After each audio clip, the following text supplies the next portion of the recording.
It's Labmas, it's day 3, and I still have a cold, can you tell? Today I'm making something green. Why not? Everything I've made so far is green. Why am I obsessed with green? I don't know. It's festive, I guess. I'll switch it up tomorrow. But for now, let's dupe some Badedas shower gel. Here's a beaker. It's a heat-proof beaker, it's fairly large, and here is some sodium phytate. Sodium phytate is a chelating agent or chelating agent, depending on how you want to pronounce it. And this will basically sequester the metal ions in our body wash to make sure that we have stability and reduce the oxidization and all of those things that can be caused, especially when you have hard water, which we definitely do here. So I'm mixing that in, it dissolves quite readily, just stir that round and round. This actual formula made by Badedas does not have this in it. It actually has tetrasodium EDTA, but I can't get hold of that, so I'm using my usual chelating agent, which is sodium phytate. So yeah, long-winded explanation for that.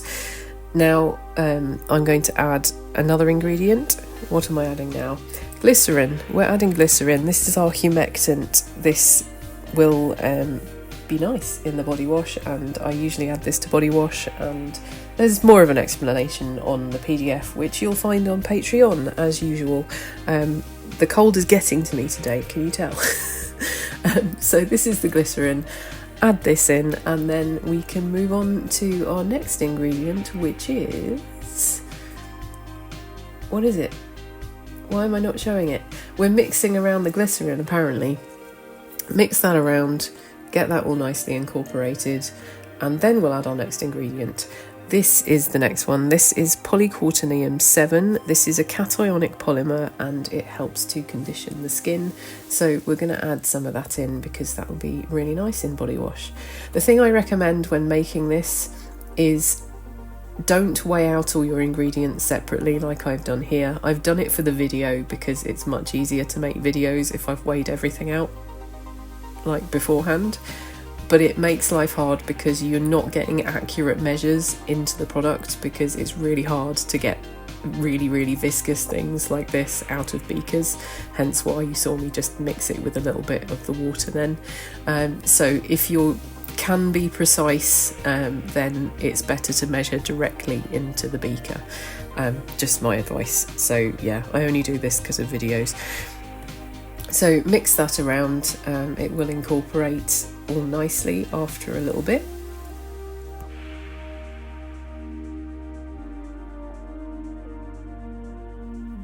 Then another ingredient, which was really random, but I actually managed to have it on the shelf already without having to buy it, especially for this, because I used it in a rosacea cream before, but that is horse chestnut seed extract. And this is just good for moisturisation and good for the skin and has various properties. Look it up, it's quite interesting, but yeah, I've added that. It's made this somewhat of a weird colour now, not very appealing, but it's okay because we're going to turn this green later. So moving on to our surfactant phase, we have sodium lauryl sulfate. Oh no, scary surfactant. It's not. It's a good surfactant. It's an ionic foaming surfactant. It's very common. It's perfectly safe. And it makes very nice body washes. So that's what was in the big beaker. To that we're adding cocamidal propylbutane, which is an amphoteric bubbly surfactant, and this will help to thicken the product, and it will also counter the sodium lauryl sulfate irritation to make it nice and gentle on the skin. So it's how you combine the surfactants and how you use them. You wouldn't want to use sodium lauryl sulfate just on its own, but when you pair it with other things, you get a really lovely product. Then we're adding cocoa glucoside, which is a non-ionic cleansing surfactant, and mixing them all together to get this really thick kind of gel texture. And now we need to combine this with our water. So I'm going to put the surfactants into the water rather than the other way around, because if you do it the other way around, it does kick up a load of bubbles and foam. which do disperse after time, so don't be too worried about kicking up bubbles when you're making products like this. They will settle, but it's a pain when you want to film it and you want an end product that isn't just foam. So I'm doing it this way round for your benefit. Mix this in. It will take what seems like an age and it'll feel like it's not going to mix, but trust me, after a very, very, very long time, it does.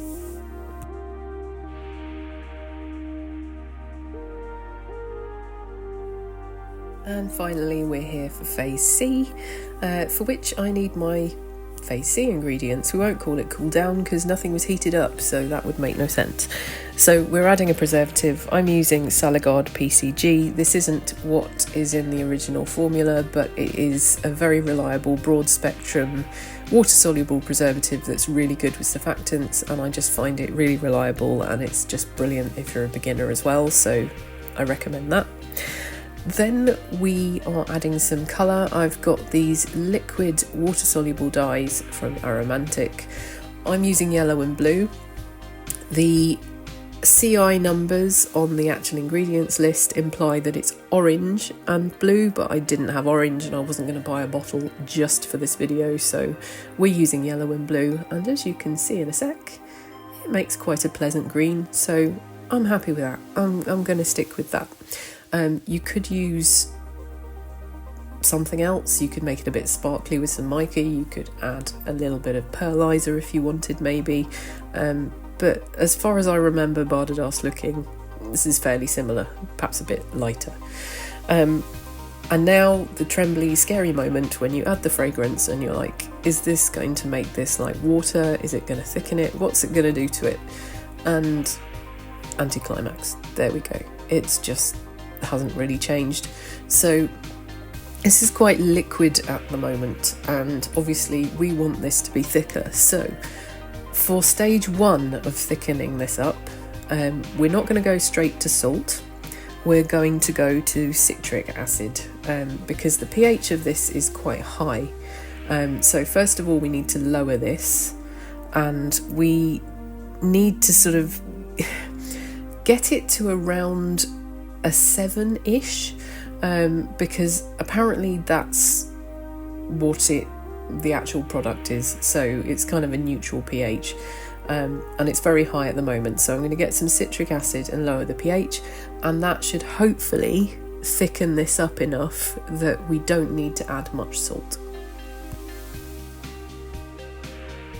So here's my citric acid solution. This is 50% water, 50% citric acid, and I need to bring this down a fair bit, so I added about 10 drops there to start with, and already as soon as I start mixing it, I can feel it thicken up a little bit. And did you also notice the very subtle colour change there? I feel like it made the green a little more yellow toned. Maybe I'm imagining it. Anyway, it's thickened it up a little bit more.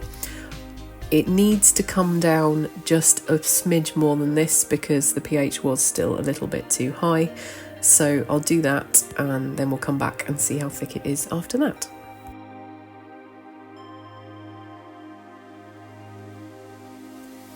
I'm adding just a few more drops and then mixing it around, and it's thickening up really nicely.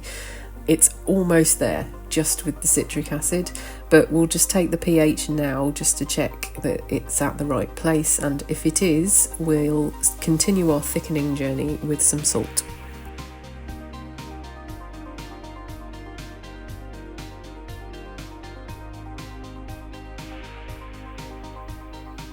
That's about a 7, so I'm happy with that, and I'm adding literally just half a gram of salt and mixing that in, and already I can feel an insane difference in viscosity adding that salt.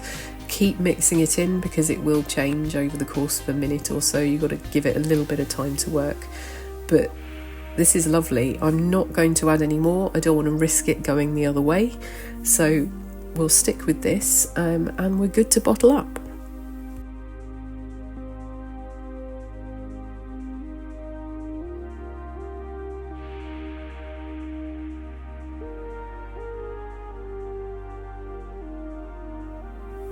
For bottles, I have these round 300ml bottles that I got off Amazon, and we're just going to fill one of these up. I'm just making one of everything for Labmas, otherwise I'm going to end up with way too many products that I'll never be able to use. So you can see there are some bubbles in here. Like I said, they do disperse, and you'll see that in some images of this a bit later, where it's been sitting for sort of half an hour to an hour before I finish filming. So we'll just fill this up as much as I can, leaving room for the pump, and then we'll give it a little demo in the sink.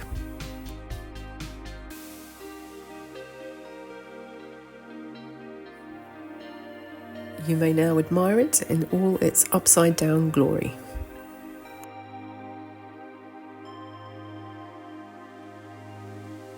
And here's me demoing. I never really know what to say in these demos. I mean, it's shower gel, it lathers, it's nice, it feels good on the hands, it smells like Badedas thanks to the fragrance oil from scent soap and candles. Here it is going down the stairs, and yeah, this is what it looks like about 30 to 40 minutes after. You can see the bubbles kind of more on the surface. Anyway, thanks for watching. Please subscribe, and you'll find everything you want to know about this formula on Patreon. Thanks to my VIP patrons, and see you tomorrow.